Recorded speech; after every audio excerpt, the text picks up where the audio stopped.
This week's article introduced the 5 phases of word learning and provided a really great overview of each phase. And as students advance through these phases, the ultimate goal is to become an automatic reader, which is essentially the transition from learning how to read to reading to learn.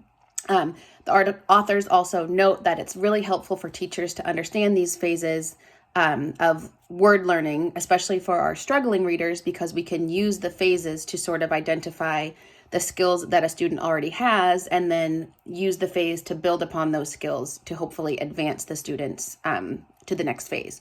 So the first phase is the pre-alphabetic phase, where children do not have letter sound correspondence and they can't actually read, but they have learned that certain symbols or logos actually do represent words, and they become familiar with those. So a 3-year-old reading the target sign because they know the color and the symbol and they recognize that in the environment. The next stage is the partial alphabetic phase, and this is where children are starting to understand that letters represent sounds. They might have memorized some sight words, and they're starting to get that understanding that we use these things to read. So they may be able to guess certain words based on a couple letters and sounds that they recognize, and they're sort of building up the knowledge they need to start reading.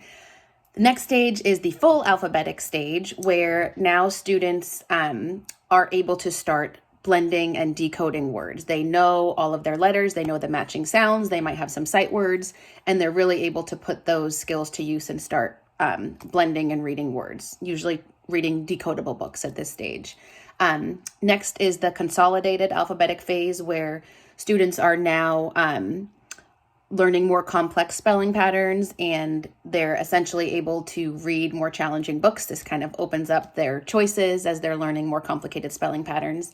And then ultimately, students hopefully advance to the automatic alphabetic phase, where they're reading with fluency and automaticity, and they have sort of opened up the cognitive space to comprehend text now. They're not spending their energy decoding the words. They're able to read fluently and now focus on understanding what they're reading. So I enjoyed this week's article, and I plan on using it in the future.